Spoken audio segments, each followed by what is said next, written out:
G'day cobbers, welcome back to the bush. In this episode of Lockhart's 4-wheel driving, we'll be checking out 4-wheel drive systems. That's right, part-time, full-time, even the Mitsubishi Super Select system. Not only that, limited slip diffs, brake traction control and diff locks. So let's get into it. So first up, let's have a look at the layout of a front-wheel drive vehicle, or as I like to call them, wrong-wheel drives, just like this camera here. Now, for consistency's sake, right throughout this episode, on the left-hand side of your screen will be the front of the vehicle, and on the right-hand side of your screen will be the rear of the vehicle. So we've got our engine producing all our drive, going through the gearbox, and eventually making its way and driving the front wheels. How can we tell it's driving the front wheels? Well, by these marks here. So you can see the drive is going to the front wheels of this vehicle, and there's no drive on the rear wheels, unlike a rear-wheel drive car, which we'll look at now. So on a rear-wheel drive vehicle, just like this Super here, the front wheels aren't driven, but we've got our engine producing all of our drive, going through our gearbox, and eventually driving the rear wheels. And that's great for on-road. But what about off-road? Well, you want a 4-wheel drive, so let's have a look at those. Now on a 4-wheel drive vehicle, just like this Land Cruiser here, we've got our engine, our gearbox, and we have another thing called a transfer case, and that splits up the drive coming from the engine and gearbox to the rear and to the front simultaneously, and it's driving all 4 wheels. Well, most of the time anyway, but we'll get to that in a minute. So let's have a quick look at what's inside those giant lumps of metal hanging underneath the front and the back of your 4-wheel drive, the differential. So we have our pinion here. Now your pinion basically is your mechanical input. It connects to your drive shaft, and that in turn drives the pinion gear here, and that pinion gear meshes with the ring gear, so it drives the ring gear. Now the ring gear isn't directly connected to either axle shaft. What it is connected to is the axle side gears. Now the axle side gears are connected to the axles, and the axles in turn of course are connected to your tyres, which propel you down the road. But for our intents and purposes, it really doesn't matter all that much what's inside the differential. What does matter is how it reacts out on the tracks. Now let's have a look at that. So why do we even need a differential in the first place? Well, let's say this is our left-hand rear tyre and our right-hand rear tyre, and we've taken out the differential and we've connected the two via a solid piece of steel, a solid axle connecting one side to the other, so they're forced to turn at the same speed. Now, as you can see when we go around this corner, the right-hand rear tyre travels further and faster than the left-hand rear tyre, the inner tyre there. So that does one of two things. It either makes the inner wheel skip without a differential, or the axle twists up enough until it eventually breaks and becomes 2 axles. So a very smart French watchmaker, who I won't try and pronounce his name, patented the differential gearing system. And all it allows is the inner tyre to be driven and the outer tyre to be driven at different speeds from the same power source. That's it. So the twisting force is removed and the inner tyre doesn't skip, and all is good. But as they say, there's no free lunch. So let's have a look at that. So here's the issue with a conventional open differential. So we don't have any diff locks on. We're tootling down the track in full low. Both wheels are turning. Everything is right in the world. All of a sudden we come across a slippery patch. An open conventional differential sends all the drive to the path of least resistance. And no doubt, if you've been 4-wheel driving anywhere, you've probably seen this. And all of a sudden, all your mechanical energy that's being input here goes to this wheel here. It's not providing us any forward motion, and our left-hand rear wheel here is stationary. It's just like for electricians, electricity takes the path of least resistance. For plumbers, water takes the path of least resistance. And for the parents among us, teenagers, they also usually take the path of least resistance as well. That's the issue with the differential gearing system. Let's see how we're going to counter that. So the first one I'd like to look at would be the limited slip differential. Now this scenario here is what's called cross-axled, and it's not that uncommon. It's usually what stops 4-wheel drives. So all of our drive coming up to the front differential here is heading in the path of least resistance to this right-hand front tyre, and we're not getting a drive from this tyre. We're not going forward on this axle, not providing any forward drive. Rear axle, same scenario, except for the left-hand rear tyre. We're not going anywhere. What an LSD, or a limited slip differential, does, it's a mechanism within the differential itself which provides some drive to the other tyre. So it recognises that this wheel is spinning furiously and goes, okay, we'll give some drive to the other side. And they vary in efficiency how well they work.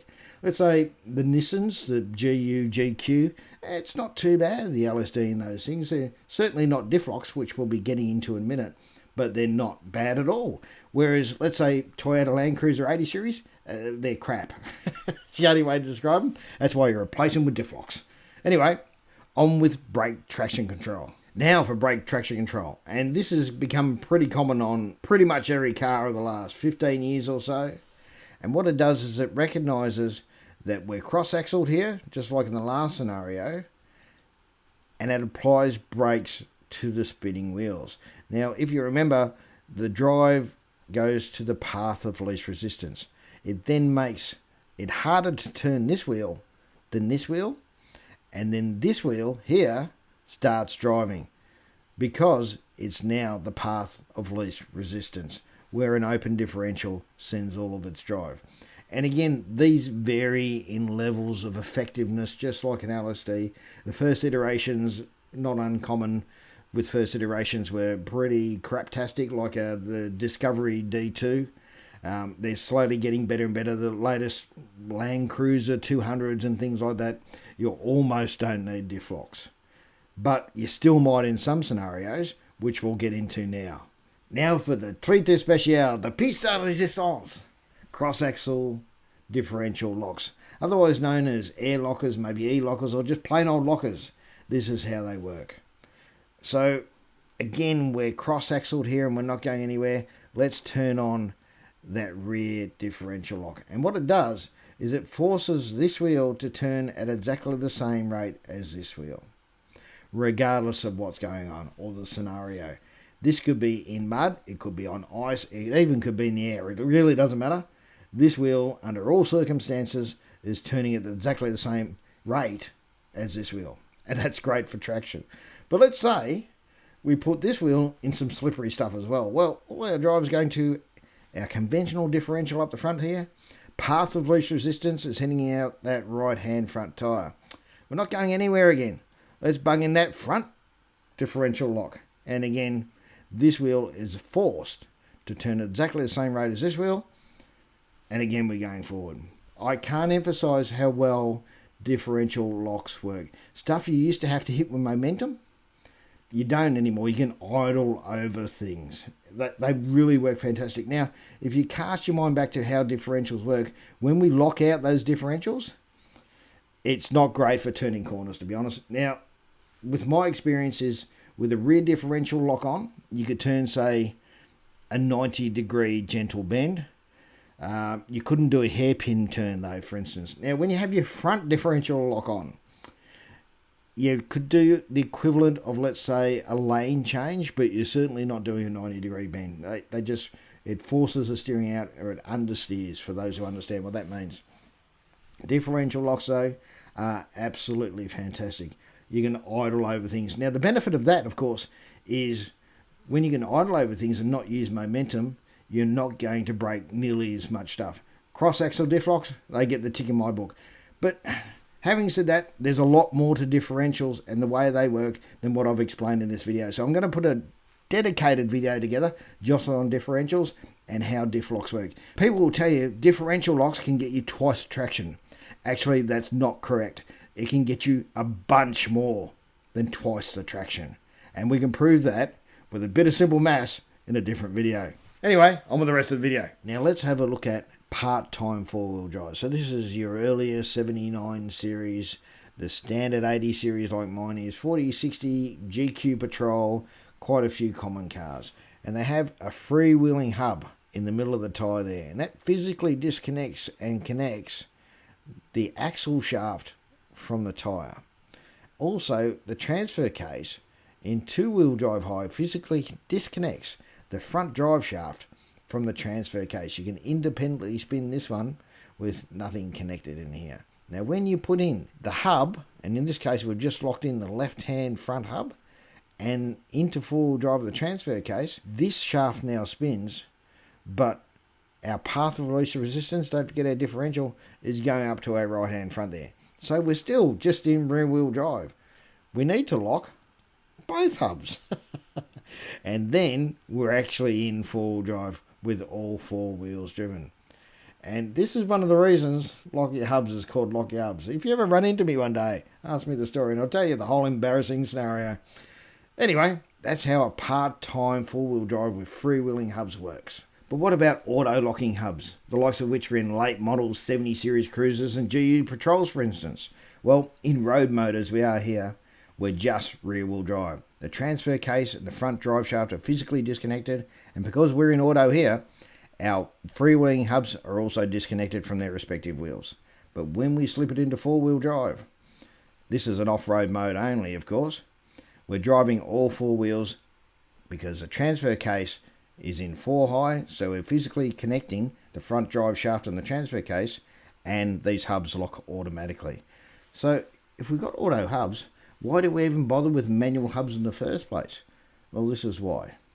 So when you transition from forward to reverse with an auto hub in auto, it disconnects and then reconnects, which doesn't sound like that much of an issue. But let's say you're going up a hill and you get stuck and then you got to reverse back down that hill. For the period that it's disconnecting and reconnecting, you're just in rear-wheel drive. You slipped out of four-wheel drive, you're back into rear-wheel drive, and then it's going to lock back in and you'll be back in four-wheel drive, which might lead to a situation where you start sliding. So if you're doing any decent off-road with auto-locking hubs, make sure you lock in both auto hubs. Only takes a second and then you'll be right. So now let's have a look at the part-time four-wheel drive system that's employed in most dual cab utes on the market, be it the Toyota Land Cruiser, the Ford Ranger, or the BT50, and a whole bunch more. So in two-wheel drive mode, there is a freewheeling hub which vacuum disconnects from one of the front wheels. Either one, doesn't really matter. And because this is a conventional differential, we don't get any drive to either of the front wheels in road mode. We only get drive to the rear wheels. And when you put it into four-wheel drive, that doesn't matter whether it's high range or low range, the vacuum disconnected freewheeling hub re-engages. So now we have drive to not only the front wheels, but the rear wheels as well. Now the next one I'd like to look at is the Mitsubishi Super Select system. This system comes in the likes of Pajero, Pajero Sport, Challenger, and most of the Tritons. What differentiates this system from all the others is it has two-wheel drive road mode, four-wheel drive road mode, four-wheel drive off-road mode with a lock center diff, and four-wheel drive low range off-road mode with a lock center diff. This is how it works. So in two-wheel drive road mode, it vacuum disconnects a freewheeling hub to the right-hand front wheel there and locks the center diff. So these drive shafts are driving at the same rate, but because this is a conventional differential here, all of our drive goes to the path of least resistance. So it's not driving either of the two front wheels, but it is driving both of the back wheels. When we put it into four-wheel drive road mode, it disconnects the center differential lock so we can go around corners without suffering from wind-up, which we'll cover soon, and connects that vacuum activated right hand front freewheeling hub. So then we have drive to all four wheels. When we go into four-wheel drive high range with the lock center diff, well, obviously we lock that center diff and we're not going to suffer from the problem with only one wheel spinning. When we go into low range, obviously that's just a low range version of off-road mode with a lock center diff. Beauty. But there are a couple of other idiosyncrasies when it comes to the Mitsubishi Super Select system, especially Super Select 2, which comes in the late model cars. And we'll talk about them now. So the Mitsubishi Super Select 2 system, the likes of which is in the Pajero Sport, both has a standard rear differential lock and brake traction control, which by themselves are both a great thing. But it's the way they interact is the interesting thing and not so fantastic. So we've all seen this before. This is where we're cross-axled and all the drive is going to the path of least resistance. Brake traction control says, hang on, both of these wheels are spinning, so we'll put the brakes on and we'll give drive to those wheels which are actually on terra firma we can get a bit of traction out of. It's a great thing, we start moving forward again. Okay, but let's put in that rear differential lock and put both the rear wheels on a slippery surface. When you put in the rear differential lock, and this is an exclusive to Mitsubishi, other manufacturers do this for some reason as well, it actually cuts out the traction control to the front axles. So let's say your back wheels are trying to get up a rock step or they're stuck in a mud puddle. Your front wheels are now working like a conventional differential with no brake traction control, and you're getting no drive from the front. Mitsubishi, what were you thinking? Fix it! You've got everything there. Just fix it, and it'll make it a fantastic system. Anyway, enough ranting. On with the next one. And finally, full-time four-wheel drive. Now, these have 3 differentials, front, centre and rear, and they're all unlocked on road. Now, you will have a centre differential lock button or dial or something like that. And this is a fantastic setup for on-road. It allows you to go around corners without experiencing wind-up and all that sort of stuff. Fantastic. If you go off-road, though, with your centre differential unlocked, one wheel spinning, and the show's over. The engine produces the drive, goes through the gearbox. Remember, the path of least resistance from this differential goes to the front drive shaft, and then to this conventional differential, which then goes to your right-hand front wheel. So your four-wheel drive is now one-wheel drive, which isn't fantastic when you're trying to go forward off-road. But if you lock that centre differential and you see a light like this usually come up on the dash, or it says four-wheel drive or something, then you'll get drive to the rear drive shaft as well as the front drive shaft. And you'll get, in this circumstance, at least 3-wheel drive, which is better than one-wheel drive. But let's say we get 2 slippery patches and we're cross-axled again. Well, at least you have to get 2 wheels stuck or in slippery stuff before it stops your vehicle. So make sure you lock that centre differential every single time you're off-road. Now let's have a look at ABS, or anti-lock braking system. It has a bad reputation amongst four-wheel drivers for some unknown reason, but hopefully we can dispel that and get everyone on board with ABS. It's mandatory anyway, and that's because it's a lifesaver. This is how it works. So let's say we're doing 70 or 80 kilometers an hour. We get our centre differential locked because we're on a dirt track, but we get slightly less traction under these right-hand wheels than we do the left-hand side there. Now, kangaroo jumps out in front of you. You hit the brakes. Now, in a non-ABS car, you get a mechanically predefined amount of braking to each wheel, regardless of how much traction it has. ABS says, oh, hang on, this wheel's locked up in comparison with this wheel. So what we need to do is we need to decrease the amount of braking to this wheel and get it turning again. Now, when we're turning, it'll do 2 things. So a locked wheel increases your braking distance, and it also, especially if both front wheels are locked, you can't actually turn. It'll just plough straight ahead. You can go full lock, right hand, full lock, doesn't matter, plough straight ahead. So it gets that wheel turning so you can steer and you'll brake in a shorter distance. Fantastic. Now, it is true that ABS will slightly increase your braking distances on a dirt road surface. Having said that, you can still turn. What's more important of the two? Well, as far as I'm concerned, I'd like to have directional control of the vehicle instead of ploughing ahead and probably at the mercy of the camber of the road and end up in a ditch. So, ABS, it's a double thumbs up from me. Now let's have a look at high range versus low range. So let's say we're in first gear in high range at 2000 RPM there, we're doing 20 kilometers an hour. Now if we drop it into low range at the same RPM, at 2000 RPM, we're now doing 10 kilometers an hour. What's the advantage of that? Well, firstly, torque multiplication in low range. Now, you might have gone up a steep hill before, a really steep hill, and you feel your engine bogging down. Well, if you're in low range, there's less likelihood of your engine bogging down. And when you're going downhill, you get much better engine braking. So the engine is actually slowing you down, especially in your manuals, and you don't have to use nearly as much foot brake. It's mainly about control. Your low range gives you more control going uphill and gives you a lot more control going downhill.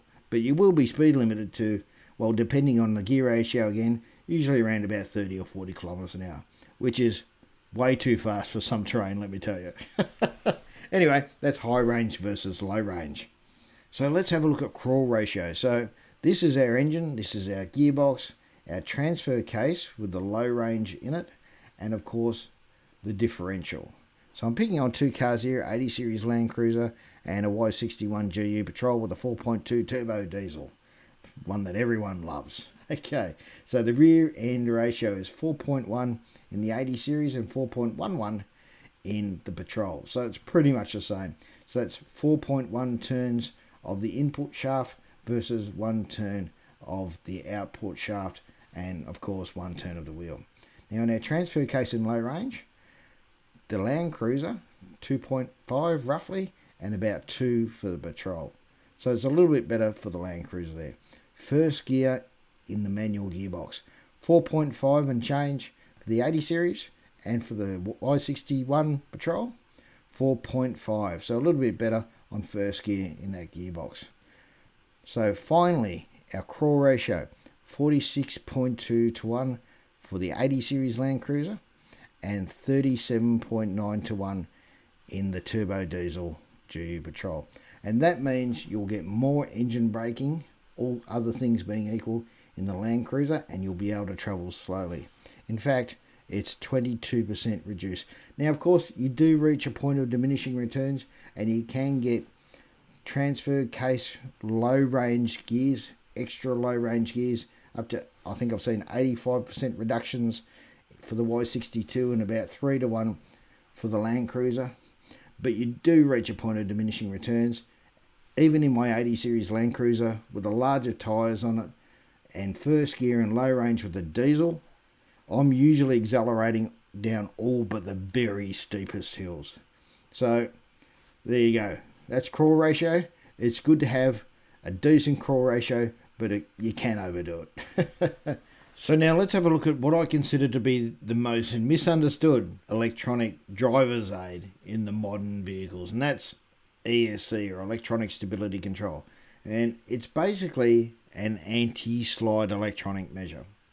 Now, two main sliding scenarios, understeer and oversteer. Firstly, we'll look at understeer. So your intended track is heading down the road, but the front end is pushing out. Your actual track is heading off the road. So what ESC does is it recognises this by comparing your intended track by your actual track using the steering wheel angle, and it cuts throttle. And then it'll apply brake in this scenario to the left-hand rear wheel, and it'll bring the front end back around, back onto your intended track. That's how ESC works for understeer. Now the other one, of course, is oversteer. Now your drift boys will be well familiar with this one. This one is when your back end is stepping out. So your intended track again is straight down the road, but your actual track is starting to rotate around. You end up looking from where you just came. Again, the ESC sees this, comparing the intended track with the actual track, cuts throttle, and in this scenario will apply brake to the right hand front tyre and start bringing you back on track. This is a great thing for on-road and high-speed dirt roads, but off-road sometimes you need to disable it. So this is the light you might see when you turn your dash on, and sometimes ESC will be natively disabled when you drop it into low range. Occasionally you might need to get rid of it for high range. Now let's say we're doing a beach exit in high range in a 200 series Land Cruiser, so you've got plenty of torque to get up that beach exit, and you need to get a little bit sideways to get up that beach exit, and the wheels need to be spinning a little bit. But if you've got your ESC enabled, well, all of a sudden it starts cutting your throttle and applying brakes and you failed the exit. So in that scenario, you'll need to disable your ESC, get this light up on the dash, and then you'll be able to complete the exit. Another thing to remember is just about every time you turn off your vehicle and turn it back on again, it re-enables ESC. So you might have to check that one if you had to turn your vehicle off and then turn it back on. ESC, again, just like ABS, mandatory in all modern vehicles, and for good reason. It's a lifesaver. But off-road, sometimes you're going to need to disable it, especially for sand driving. Now, if you've enjoyed this video all about four-wheel driving systems, or maybe even learn a thing or two, don't forget to give us a thumbs up. And if you didn't, by all means, give us a thumbs down. Not once, not thrice, but twice. Thanks, guys. We'll see you in the next one. So if you've enjoyed this content, don't forget to subscribe to the channel and ring that bell icon. It's really important to us and you won't miss out on our future content. Now, if you want to support the channel, by all means, consider becoming a patron on Patreon, and you get things like early access to our videos on YouTube. Either way, we hope to see you out on the tracks.